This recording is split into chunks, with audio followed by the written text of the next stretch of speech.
Hi friends, welcome to சீரியலரங்கம் சேனலுக்கு உங்கள் எல்லாரையும் அன்போடு வரவேற்கிறேன். வீடியோ கொஞ்சம் நாளாக வரலன்னு வெயிட் பண்ணிட்டு இருந்தீங்களா? வேறு ஒன்றும் இல்லைங்க, கொஞ்சம் பர்சனல் ஒர்க்கு, ஃப்ரெண்ட்ஸ் கூட கெட் டுகெதர் எல்லாரும் இங்கே பாண்டி வந்திருந்தாங்க ஃபேமிலியோட. அப்போ நம்ம தான் அவங்களை கவனித்து அனுப்பணும், அந்த மாதிரி போயிட்டு இருந்தது. அதை விட இன்னொரு முக்கியமான விஷயம், என்னோட க்ளோஸ் ஃப்ரெண்ட் வந்து ரிட்டன் கிஃப்ட் ஷாப் வந்து ஓப்பன் பண்ணியிருக்காங்க. கூடி சீக்கிரம் அது சம்மந்தப்பட்ட வீடியோவும் நான் உங்களுக்கு போஸ்ட் பண்ணுறேன். நீங்கள் வந்து அதுலேருந்து ஹோல்சேலாகவும் வாங்கிக்கலாம், ரீட்டெயிலாகவும் வாங்கிக்கலாம், ஆன்லைனுமே இருக்குது. ஸோ எல்லாருமே வந்து அது உங்களுக்கு பிடிச்சிருக்கா அப்படின்றதுக்கு அதுக்குமே சப்போர்ட் பண்ணுங்க. இப்போ பேக் டு த ஒர்க் வந்தாச்சு. வாங்க வீடியோக்குள்ளே போகலாம். அழகே அழகு சீரியலில் போன வாரம் வெள்ளிக்கிழமை எதிர்பாராத விஷயம் நடந்திருக்கு. ஆனால் ரேவதி கிட்ட இந்த ஒரு தைரியத்தை தானே நம்ம எதிர்பார்த்தோம். நீ மட்டும்தான் எங்கள் அப்பா அம்மாட்ட என்ன மாட்டி விடியா பாரு, இன்னும் உங்கள் அம்மாட்ட மாட்டி விடுறேன்னு ரேவதி வந்து இந்த மாதிரி உங்கள் பையனுக்கு சொன்னார், உங்களுக்கு வந்து ரொம்ப வாய் ஜாஸ்தி, நீங்களே தான் பேசி பேசி மாமாவை கொண்டுட்டீங்கன்னு சொன்னார் அப்படின்ட்டு சொல்லிடுறாங்க இல்லையா. தங்கராஜுக்கு தாங்க முடியல, என்னெல்லாம் பேச்சு பேசிட்டான்ட்டு. தங்கராஜ் ரூம்குள்ளே வரும்போதே ரேவதி வந்து குழந்தைங்களை தூங்க வச்சுட்டு தூங்குற மாதிரி நடிக்கிறாங்க. ரேவதி, எனக்கு தெரியும் நீ இன்னும் தூங்கலை, முழிச்சுட்டு தான் இருக்கேன்னு எனக்கு தெரியும், எழுந்துரு அப்படின்ற மாதிரிலாம் சொல்கிறாரு. ஆனால் ரேவதி கண்ணையே திறக்க மாட்டேன்றாங்க. உடனே வந்து ரேவதி எப்படின்னு கத்துறாங்க. பிள்ளைங்களே முழிச்சுட்டு அழ ஆரம்பிச்சிடுங்க. ஏங்க இப்படி கத்துறீங்க, குழந்தைங்க எழுந்துட்டாங்க பாருங்க அப்படிங்கும் போது என்ன வேலை பண்ணி வச்சிருக்க, என்ன பழி வாங்கிட்டே அப்படின்றாங்க. நீங்கள் என்ன சொல்கிறீங்க, எனக்கு ஒன்றுமே புரியலையே அப்படின்றாங்க ரேவதி. நான் வந்து உன்னை உங்கள் அப்பா அம்மாட்ட சொன்னன்றதுக்காக எங்கள் அம்மாட்ட வந்து என்னை பற்றி நீ வந்து சொல்லிட்டல. நான் எப்படி சொன்னேன், நான் சொல்லாத விஷயத்தெல்லாம் வேறு நீ எங்கள் அம்மாட்ட வந்து சொல்லிட்டேன். எங்கள் அம்மா எப்படி கோச்சிட்ருக்காங்க பார்த்தாலும் அவங்க சமாதானமே ஆகவே இல்லை. என்ன எனக்கும் எங்கள் அம்மாவுக்கும் நடுவில் பிரச்சனை பண்ணி வரியா அப்படின்னதும், சாச்சா நான் அந்த மாதிரிலாம் எதுவும் பண்ணவே இல்லைங்க, நீங்கள் சொன்னதை தானங்க நான் வந்து சொன்னேன், அதெல்லாம் அத்தை உங்ககிட்ட பேசுவாங்க, நீங்கள் ஒன்றும் கவலைப்படாதீங்க அப்படின்றாங்க. மறுபடியும் ஒரு கோவமாக கத்த போகிறாரு. குழந்தைங்க வந்து அழ ஆரம்பிக்குது.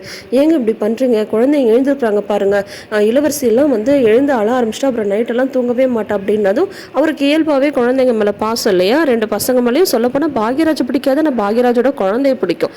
அதனால சரின்னு சொல்லிட்டு தங்கராஜுமே அமைதியாக போயிடுறாரு. என்ன காலையில் விடியாமல் போயிடும், விடியட்டும் அப்புறம் இருக்குடி உனக்கு அப்படின்றாங்க. அப்பா இப்போதைக்கு தப்பிச்சேன் அப்படின்ற மாதிரி ரேவதி வந்து நினச்சிக்கிறாங்க. இதுக்கப்புறம் தான் பார்த்தா இவர் சும்மா இல்லாமல் சுரேஷ்ட இன்னைக்கு உன்னோட லைஃப்பை நீ ஸ்டார்ட் பண்ணியே ஆகணும் மதி கூட அப்படின்னு சொல்லிடுறாங்கல்ல. மதி வந்து பார்த்தா அடுத்த வேலைக்கு அப்ளை பண்ணிட்டு இருக்காங்க. இவர் வந்து ரூமுக்கு வராரு. ரூமுக்கு வரும்போதே ஒரு நினப்போட தான் வராரு, சரி இன்னைக்கு லைஃப்பை வந்து ஸ்டார்ட் பண்ணணும் அப்படின்னு சொல்லிட்டு. ஆனால் எது எப்படி இருந்தாலும் மதி வந்து சொன்ன ஒரு விஷயம் கரெக்டு தான். முதல்ல நம்ம ரெண்டு பேருக்குள்ளார கல்யாணத்துக்கு முன்னாடியும் சரி கல்யாணத்துக்கு அப்புறமும் சரி நிறைய இஷ்யூஸ் வந்து இருக்கு. அதெல்லாம் சரியானதுக்கப்புறம் ஒருத்தர் புரிஞ்சுக்கிட்டு நம்ம வந்து லைஃப்பை ஸ்டார்ட் பண்ணோன்னா மதி வந்து நினைக்கிறாங்க. அது வந்து சரியான விஷயம். ஆனால் சுரேஷ் வந்து சும்மா இல்லாமல் என்ன பண்ணுற அப்படின்ற மாதிரி கேட்குறாங்க. இவங்களும் அக்கறையாக தான் கேட்குறாருன்னு நினச்சிட்டு பதில் சொல்கிறாங்க. அடுத்த வேலைக்கு அப்ளை பண்ணிட்டுருக்கேன் அப்படின்னது, இன்றைக்கி தானே வேலைக்கு போச்சு, அதுக்குள்ளார உனக்கு வந்துட்டு இன்னொரு வேலை தேடணுமா, அதெல்லாம் பொறுமையாக பண்ணிக்கலாம்ல அப்படிங்கும்போது, இல்லை அப்படி இருக்க முடியாது, என்னால் வீட்டிலலாம் சும்மா இருக்க முடியாது அப்படின்னதும், ஓஹோ சும்மா இருக்க முடியாதா, எத்தனை நாளில் நீ வேலைக்கு போகிற அப்படின்னதும், படித்து முடிச்சதுன்னே நான் வந்து வேலைக்கு போக ஆரம்பிச்சிட்டேன் அப்படின்ட்டு சொல்லிட்டு இருக்காங்க. இவங்க வந்து சரி இவர் இப்போதான் அக்கறையாக பேசுகிறாருன்ற மாதிரி மதி வந்து நினச்சிக்கிறாங்க. ஏன்னா காலேஜுக்குலாம் வந்து கூட்டிகிட்டு வந்தாருன்னு சொல்லிட்டு மதிக்கு வந்து ஒரு நல்ல பக்கத்தை வந்து காட்டுறாரு அப்படின்ற மாதிரி மதி வந்து நினச்சிக்கிறாங்க. அது ஆனால் இது எல்லாமே அந்த தங்கராஜ் பிளான் தான்.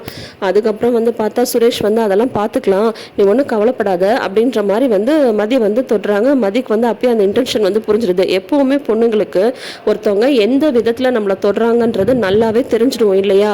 அந்த மாதிரி மதிக்கு வந்து புரிஞ்சிடுது. மதி வந்துட்டு இல்லை வேண்டாம் அப்படின்னு சொல்லிட்டு சொல்கிறாங்க. என்ன வேணாம், நான் புருஷன் தானே, நம்ம என்ன நம்ம லைஃப்பை ஸ்டார்ட் பண்ணவே இல்லைல்ல, அப்புறம் என்ன அப்படின்னதும், இல்லை ப்ளீஸ் வேண்டாம் அப்படின்ட்டு தள்ளி விடுறாங்க. என்ன மறுபடியும் வந்து ரஃபாக நடந்துக்க பார்க்குறியா, நம்ம ரெண்டு பேரும் புருஷன் பொண்டாட்டி ஞாபகம் இருக்குல்ல, சொல்லப்போனால் இதுக்கு நான் உங்ககிட்ட பெர்மிஷன் கேட்கணுன்றதே அவசியம் கிடையாது, நான் வந்து கொஞ்சம் ஜென்டில்மேனாக இருக்கிறதுனால தான் நான் வந்து நாசுக்காக உங்ககிட்ட பேசிகிட்டு இருக்கேன் அப்படின்னு சொல்லிட்டு சொல்கிறாரு சுரேஷ்.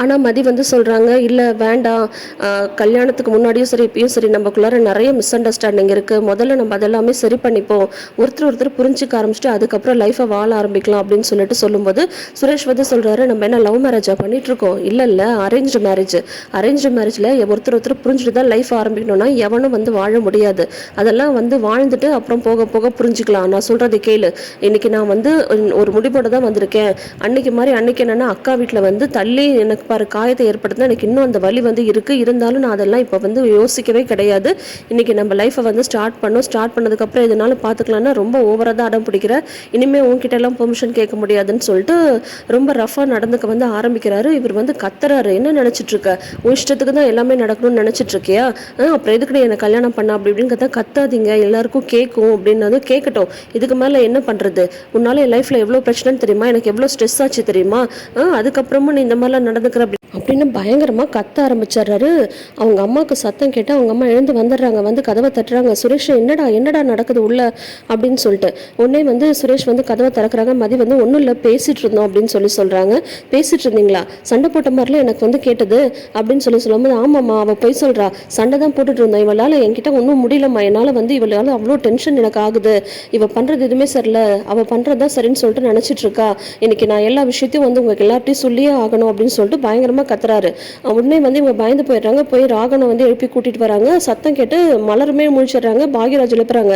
எங்க சுரேஷ் ஏதோ கத்திட்டு இருக்கா, வாங்க வாங்க அப்படின்னு சொல்லிட்டு எல்லாருமே ஹாலுக்கு வராங்க. என்னடா என்னடா இங்க நடக்குது அப்படின்னு சொல்லும்போது தப்பா நடக்குதுப்பா, எல்லாமே தப்பா நடக்குது அப்படின்னு சுரேஷ் வந்து சொல்றாங்க. இல்ல அதெல்லாம் ஒண்ணும் இல்லை அப்படின்னது, என்னடி ஒண்ணும் இல்லை, வாடி முதல்ல இங்க வா, ரூமை விட்டு வெளியில வந்துட்டு மதியை வந்து ரஃபா பிடிச்சி வெளியில இழுத்து விடுறாரு. அதோட வந்து பாத்தீங்கன்னா ஆல்ரெடி ப்ரமோவுமே நீங்க வந்து பார்த்துருப்பீங்கன்னு சொல்லிட்டு நினைக்கிறேன். என்னன்னு சொல்லிட்டு பார்த்தா சுரேஷ் வந்து மதியை வந்து ஓங்கி அரைஞ்சிடுறாரு. உடனே மதி கோபத்துல சுரேஷை வந்து அரைஞ்சிடுறாங்க. அடுத்தது என்ன நடக்கும், உடனே அவங்க அப்பா அம்மாவை வர சொல்றாங்க. அதுக்கப்புறம் வந்து பாத்தீங்கன்னா அவங்க அப்பாட்ட வந்து உங்க பொண்ணு என் பையனை அரைஞ்சிட்டா அப்படின்னது, அப்போ உங்க பையன் மட்டும் என் பொண்ணு அரைஞ்சது சரியா அப்படின்னு சொல்லிட்டு மதிக்காக ஸ்டாண்ட் எடுக்க ஆரம்பிச்சிட்டாங்க அவங்களோட பேரண்ட்ஸ். அது ஒரு நல்ல விஷயம், உண்மையிலேயே பாராட்டப்பட வேண்டிய விஷயம். அதாவது மாப்பிள்ளை வீட்டில் எது பண்ணாலும் சரி அப்படின்னு சொல்லிட்டுலாம் இருக்கக்கூடாதுங்க. பொண்ணுங்க நாங்கள் கஷ்டம்னு போயிட்டு வேற யார்கிட்ட சொல்லுவோம், அப்பா அம்மாட்ட தான் சொல்லுவோம். அப்போ நம்மளுக்காக யார் நிற்கணும், அவங்க நிற்கணும் இல்லையா, அந்த மாதிரியான ஒரு ஸ்டாண்டை தான் மதி வீட்டில் வந்து எடுத்திருக்காங்க. நிறைய பேரண்ட்ஸ் இந்த விஷயத்தை வந்து செய்ய தவறிடுறாங்க.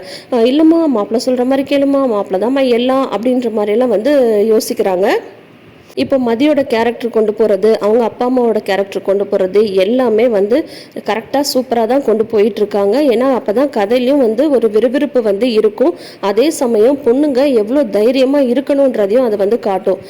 குனிஞ்சு குனிஞ்சு போயிட்டே இருந்தால் நம்மளுக்கு தான் கூன் விழுந்துடும் சொல்லுவாங்க இல்லையா, அந்த மாதிரி கிடையாதுங்க. இப்போ காலம் தப்புன்னா தப்பு, ஒரு பொண்ணோட பெர்மிஷன் இல்லாமல் பொண்ணை தொடுறது தப்பு. அது அவங்களோட ஹஸ்பண்டாக இருந்தாலுமே அதே மாதிரி அவங்க எந்த இன்டென்ஷனோட தொடுறாங்கன்றது நம்மளுக்கு தொடும்போதே தெரியும் இல்லையா. அதனால பொண்ணுங்க தான் கேர்ஃபுல்லாக இருக்கணும், தைரியமாக இருக்கணும், சேஃப்டியாக இருக்கணும், யாரையும் டிபெண்ட் பண்ணி இருக்கக்கூடாது.